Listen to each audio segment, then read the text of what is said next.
오늘은 그리스도인이라는 제목으로 여러분과 말씀을 나누겠습니다.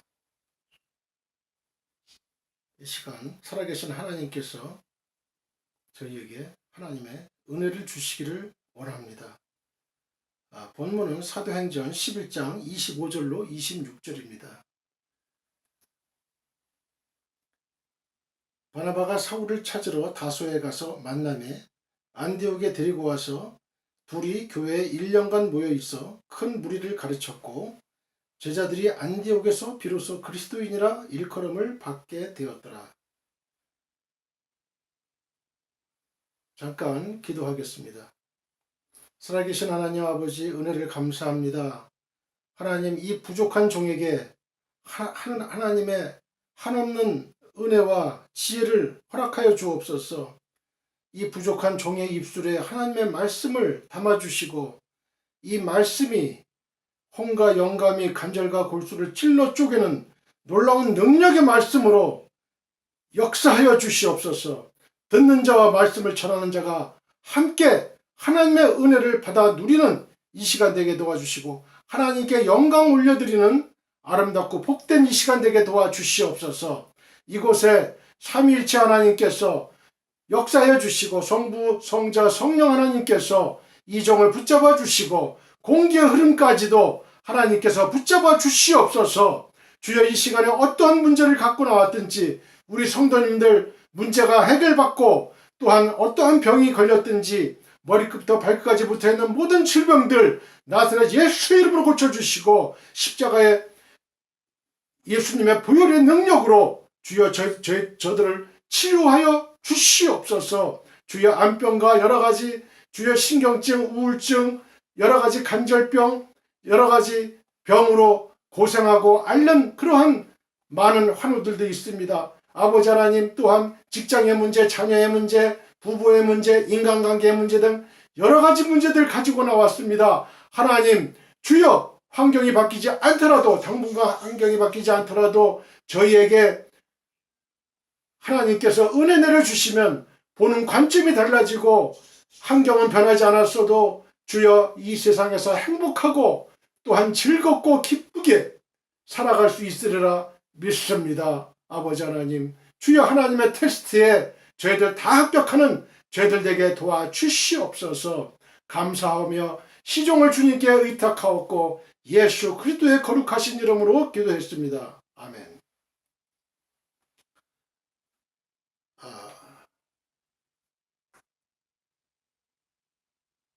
그리스도인이라는 호칭은 처음에는 좋은 의미로 불려진 것은 아니었습니다.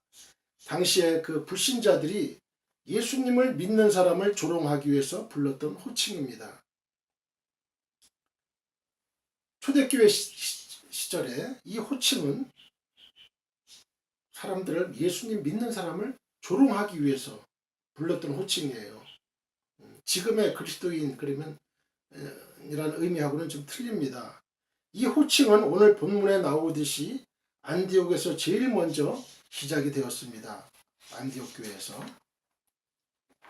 그 당시에는 신자들을 놀리기 위해서 별명처럼 불렀던 호칭입니다만 오늘날에는 믿는 예수 그리스도를 믿는 성도를 가리키는 통용어가 되었습니다. 하지만 오늘날의 그리스도인이라는 호칭과 안디옥에서 불리던 그리스도인이라는 호칭은 둘 다 똑같지만 오늘날의 그리스도인이 안디옥의 그리스도인들에 비해서 부끄러운 모습을 많이 지니고 있다는 게 저의 그 솔직한 심정입니다. 안디옥의 성도들은 진정 그리스도인이라는 호칭에 걸맞게 살려고 노력을 했던 사람들이에요. 그들은 오직 그리스도에게만 충성을 다하는 사람들이었습니다. 오늘은 그리스도만을 따르고 그에게 속한 자들을 의미하는 그리스도인은 과연 어떻게 살아야 하는가를 성경에 있는 여러 말씀들을 통해서 살펴보면서 주님께 충성된 그리스도인이 되기 위해 노력하는 성도들이 되기를 다짐하는 시간을 가져보길 바랍니다. 그러면 진정한 그리스도인은 어떤 사람입니까? 첫째, 그리스도를 따르는 사람입니다. 그리스도를 따르는 사람. 어디까지 따라야 돼요? 죽기까지 따라야 돼. 죽기까지 따라야 돼.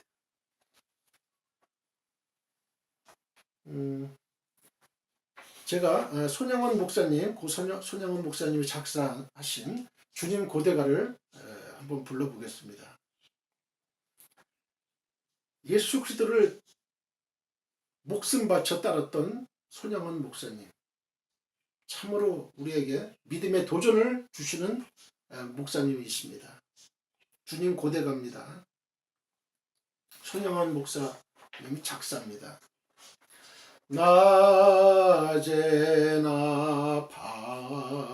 밤에나 눈물 머금고 내 주님 오시기만 고대합니다.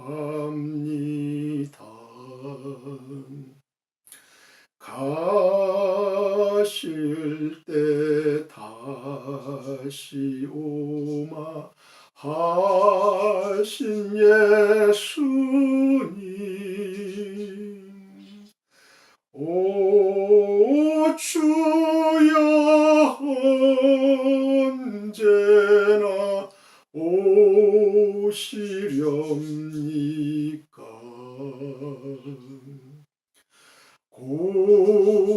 고적하고 쓸쓸한 빈들판에서 희미한 등불만 밝히어 놓고 오실 줄만 고대하고 기다리오니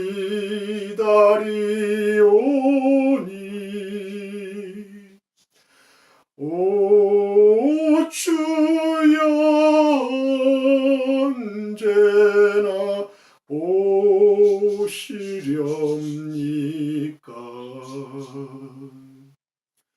먼 하늘 이상한 구름만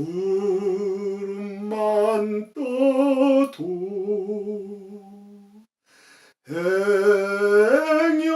행여한 내 주님 오시는가 해 머리 들고 멀리 멀리 바라보는 마음 오 주여 언제나 오시렵니까?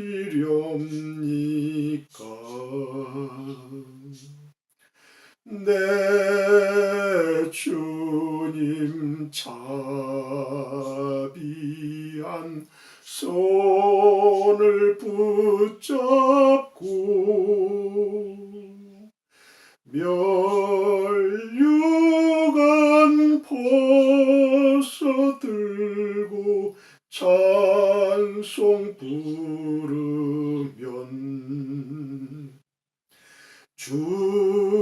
주님께서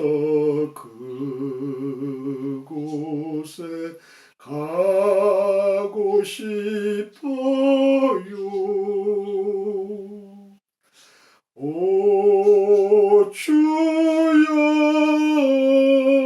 언제나 오시렵니까?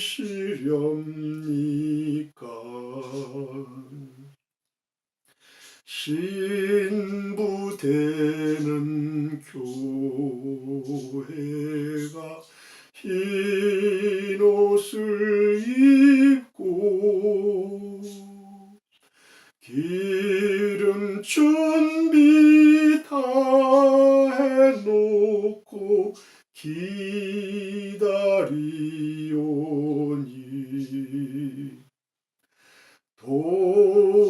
도적같이 조심하고 하신 예수님,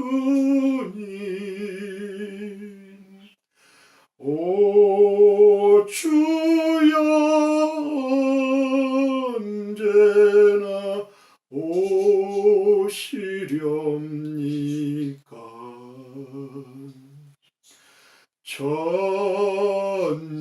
천년을 하루같이 기다린 주님,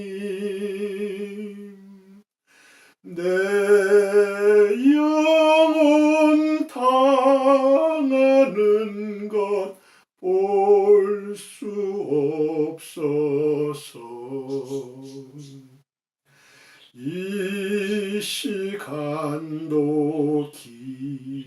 기다리고 계신 내 주님,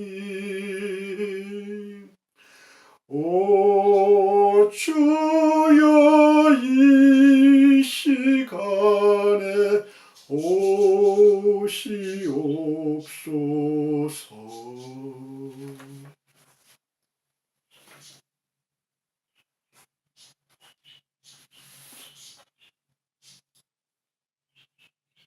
손양원 목사님 이야기가 영화 그 사람, 그 사랑, 그 세상 이란 영화가 방영이 됐고요. 그리고 제가 어렸을 때인데 사랑의 원자탄 이라는 그 영화를 제가 봤습니다. 손양원 목사님은 1902년 6월 3일 경남 함안에서 아버지 손종일과 어머니 김은수 사이에 장남으로 태어났어요. 경치 좋고 인심 좋은 시골 마을에서 행복한 어린 시절을 보낸 목사님은 지혜롭되 냉정하지 않고 온유하되 허약하지 않은 소년이었습니다. 목사님은 어릴 때부터 기독교 교육을 받으며 믿음의 일꾼으로 자라났는데 그것은 아버지의 불같이 뜨거운 신앙 때문이었습니다. 아버지 손종일 장로님이 처음으로 예수님을 영접하게 된 것은 38세 되던 1905년 이웃집 형을 통해서였습니다. 두 사람은 한치 앞을 알 수 없는 나라의 운명과 갈수록 심해지는 일본인들의 폭압에 대해 자주 이야기를 하곤 했습니다.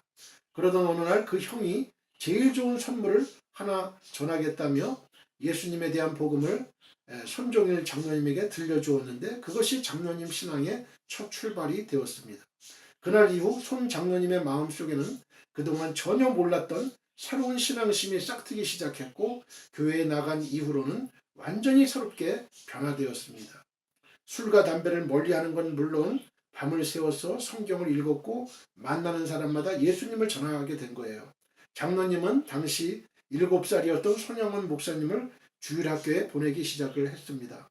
비 오는 날에는 등에 업고 데리고 갔다가 시간 맞춰서 데려오며 예수님을 믿는 일에는 게으름을 피워서는 안 된다고 가르쳤습니다.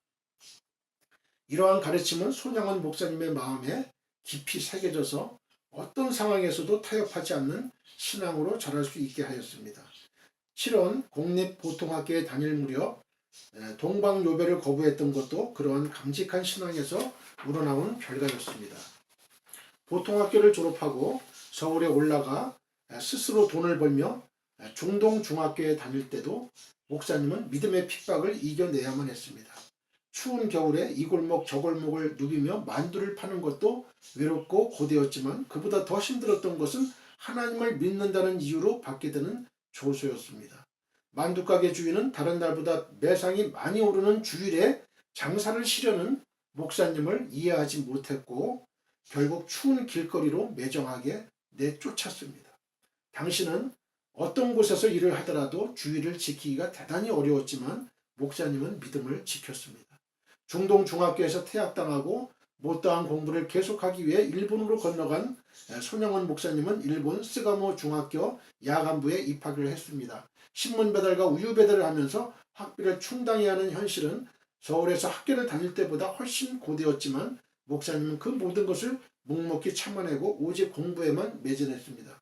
고향을 생각하면 목사님의 가슴은 언제나 뜨거워지곤 했습니다. 하루라도 빨리 조국에 돌아가 복음 전파를 위해 일해야 한다는 생각뿐이었습니다. 결국 목사님은 1923년 스가모 중학교를 졸업하고 상급 학교에 진학하는 것을 포기한 채 목사가 되기 위해 귀국했습니다. 그 시대만 해도 신학 공부를 하고 싶어하는 사람들은 부모나 주변 사람들의 반대에 부딪혀 뜻을 이루지 못하는 경우가 많았습니다. 그 길이 워낙 힘든 가시밭길이라는 걸 모두 알고 있었기 때문에요. 목사님 길은 가시밭길. 지금과 같은 그런 그 길이 아니에요. 지금은 편안하잖아요, 목사님들이. 예.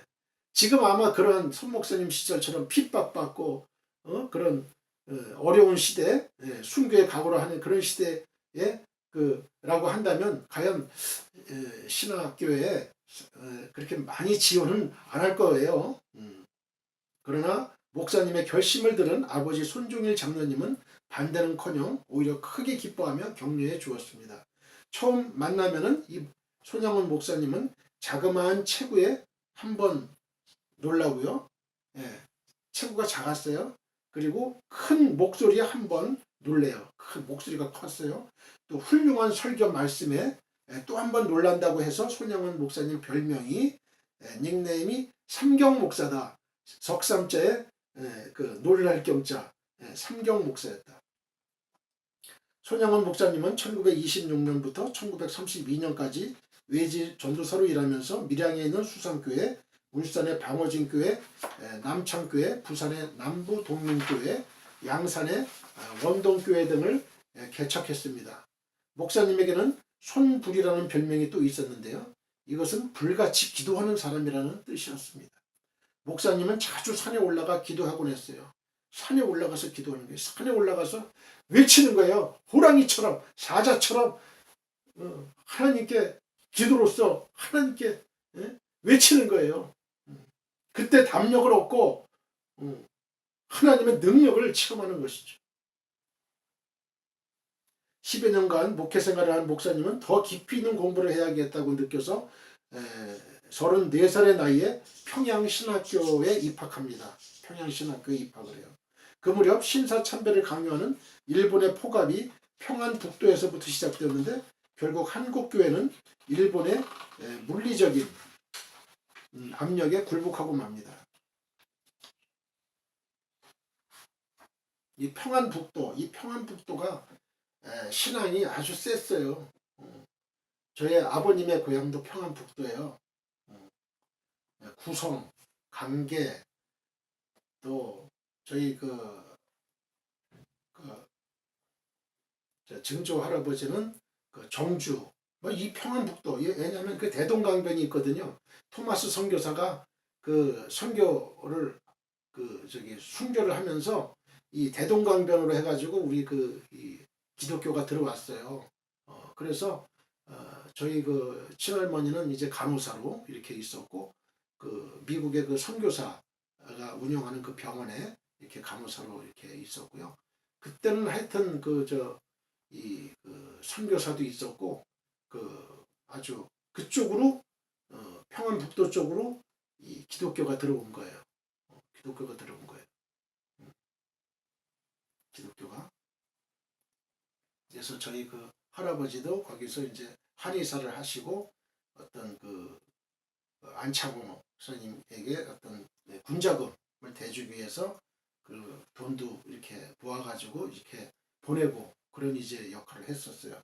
그래서 여기 평안북도라는 곳은 아주 우리나라 기독교에 처음 토마스 선교사가 대동강변으로 해가지고 들어왔기 때문에 복음 전파가 아주 이렇게 아주 활발했던 곳이죠. 그러니까 이 일본 일제가 이 평안북도를 중심으로 신사참배를 강요했고 또 아주 거기서부터 시작이 된 거예요. 일본의 포갑이. 그래서 주기철 목사님도 그렇고 손양원 목사님도 이 평양신학교, 평양을 한국의 예루살렘이라고 그러잖아요. 그래서 평양으로 오신 거예요. 경상도 분들이 평양으로 온 거예요. 평양신학교를 다닌 거죠. 때문에 신사참배에 저항하는 일은 몇몇 뜻이 통하는 사람들에 의해 이루어질 수밖에 없었고 그 결과 많은 어려움과 희생이 뒤따랐습니다. 1945년에 이르기까지 2,000명의 성도가 일본 경찰에 붙잡혀서 갖은 고문을 당했고 200개의 교회가 폐쇄되었고 50여 명이 순교했어요. 믿음의 일꾼을 길러냈던 평양신학교 역시 신사참배가 몰고 온 회오리 바람 속에서 살아남지 못하고 결국 폐교되고 말았습니다. 그 바람에 목사님은 1938년 3월 16일에 받았어야 할 졸업장 33회 졸업생이에요. 졸업장을 한참이 지나서야 우편으로 받게 되었습니다. 졸업장을 받은 후 목사님은 부산지방의 선교사 대리가 되어 신사참배 반대운동을 하고 다녔습니다. 그러나 당시 경남노회는 신사참배를 반대하기는커녕 오히려 앞장서기로 결정을 했어요. 결국 목사님은 경남노회 일을 할 수 없었고 목사 안수를 받지 못했을 뿐더러 전도사 자격까지 박탈당했습니다.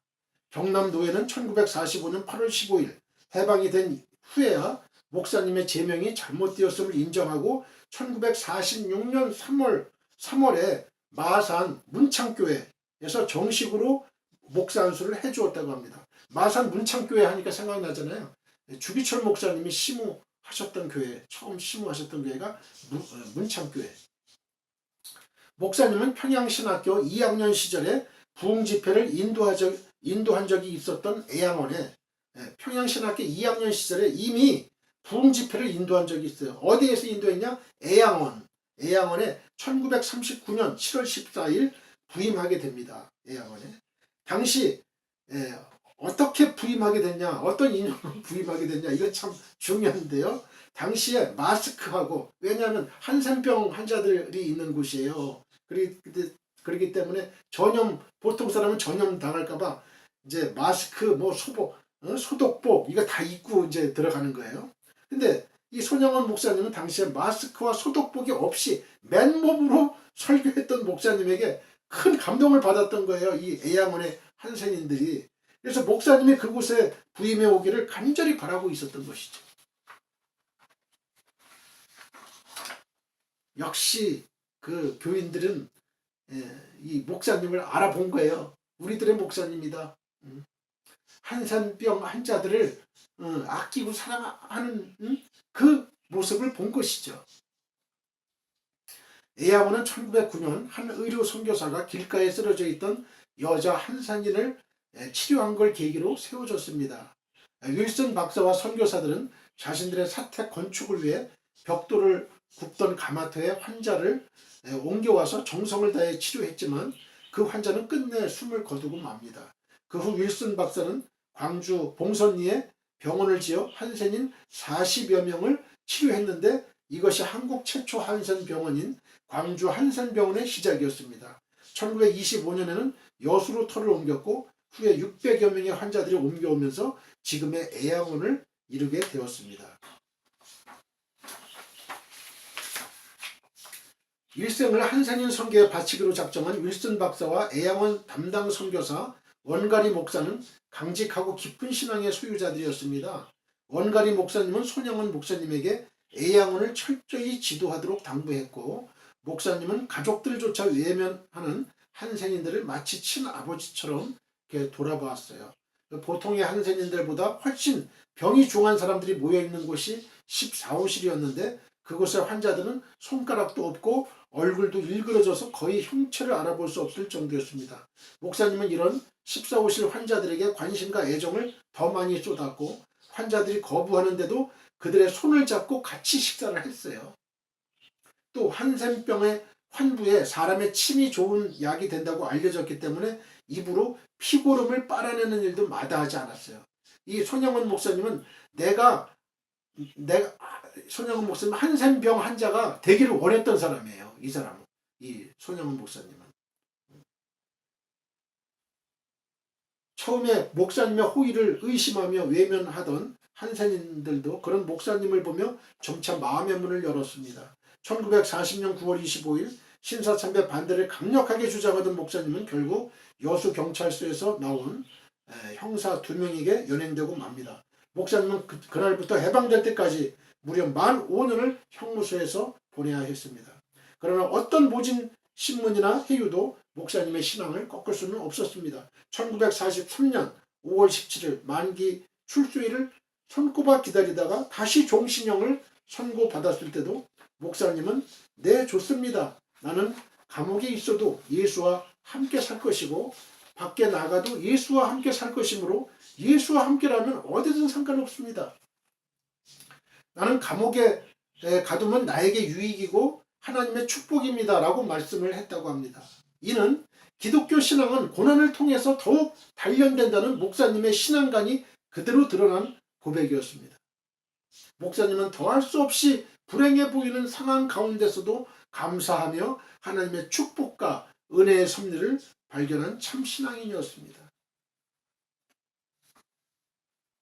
목사님의 두 아들 손동인과 손동신이 있죠. 손양원 목사님의 종신형 선고 이후에 가족들은 뿔뿔이 흩어졌어요. 온 가족이 다시 만나게 된 것은 1945년 8월 15일 조선이 해방된 후였습니다. 손양원 목사님의 두 아들 동인과 동신은 굶주림과 일제의 핍박 속에서도 신앙을 지키기 위해 산간벽지로 피해 다녔던 강직한 믿음의 소유자였습니다. 히브리서 11장에 나왔던 우리 믿음의 선진들이 그 핍박을 피해서 토굴로 들어가고요, 암열로 들어가고 막 피했던 그 굶주리고 배고프고 춥고 그런 그 어려움을 다 겪어냈던 거예요. 동인과 동신이도 그런 핍박을 받았던 것이죠. 그러나 여수 순천 사건으로 25세, 19세에 꽃다운 그들의 젊음은 순교로 막을 내리고 말았습니다.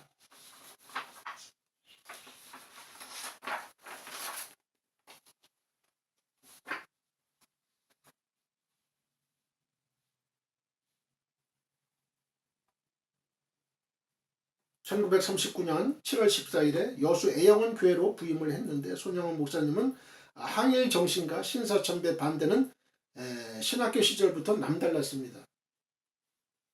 총회가 신사참배를 결의하자 부산지방을 돌면서 신사참배 반대를 외쳤어요. 이로 인해서 경남노회에서 순회 강도사 사역을 못하게 하기도 했습니다. 손 목사님은 애영원 교회에 부임해서도 설계 때마다 신사참배 반대를 외쳤고 손 목사가 가는 곳곳마다 신사참배에 대한 부당성이 카랑카랑한 검사의 농구와도 같이 지적되었습니다. 1940년 9월 25일 손 목사님은 수요 예배를 드리고 집으로 막 들어오자 기다렸던 여수 경찰서에서 나온 두 형사에 의해 연행되어 재판 과정에서 1년 6개월형을 받았으나 구속기간까지 하여 거의 3년의 세월이 흘러갔습니다. 그때 손 목사님에게 적용된 죄는 신사참배 거부와 백성들을 선동했다는 것이었습니다. 1943년 5월 17일 추록할 날이 가까이 왔을 때 담당 검사는 손 목사님을 불러놓고 사상의 전환을 시도한 적이 있었다고 합니다. 담당 검사는 손 목사에게 댄꼬 해야 나간다는 위협을 했습니다. 댄꼬는 전향, 전향하면 나간다. 그러나 손 목사님은 그 검사에게 전혀 굴하지 않고 당신은 댄꼬가 문제이지만 나에게는 신꼬가 문제이다 라는 유명한 말을 남겼습니다. 이 신꼬는 뭐냐면 신앙을 신꼬라 그래요.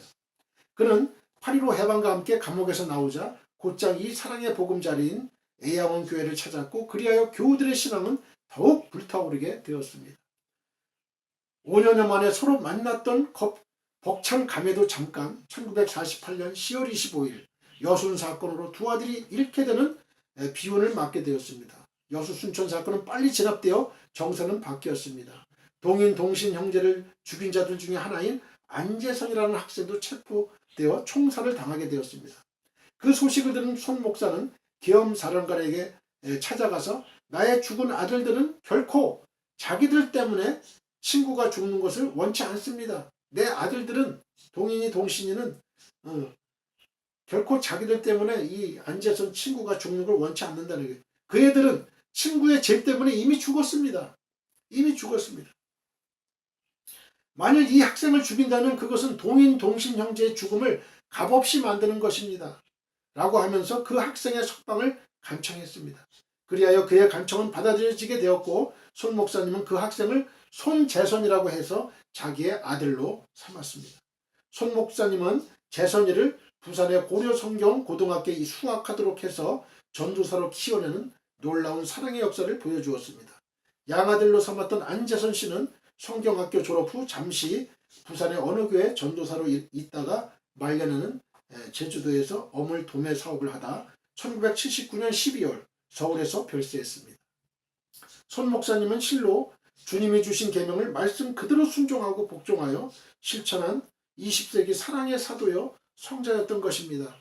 1950년 뜻하지 않는 6.25 동란이 이 땅에 발발했습니다. 이때 애양원 교회 교인들은 손 목사를 피난시키려고 갖은 노력을 했으나 허락을 하지 않자 결국은 교회의 재직들과 교역자들 모두 함께 떠나자고 간청을 했습니다.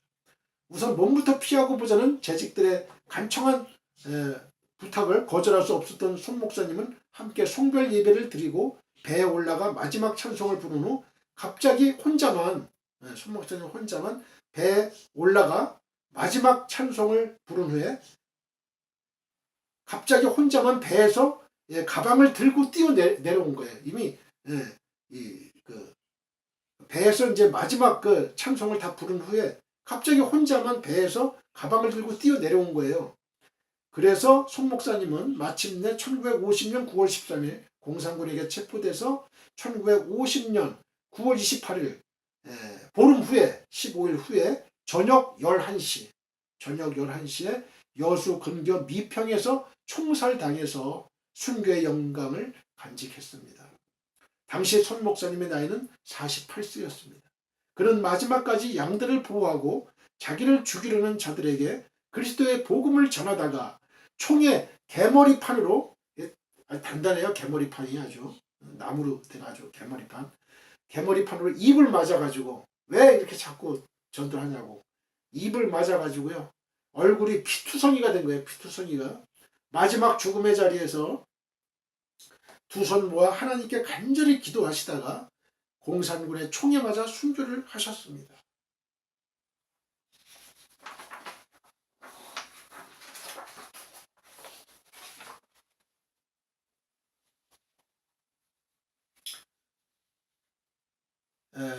손영원 목사님의 따님 중에 손동희 권사님이 계셔요.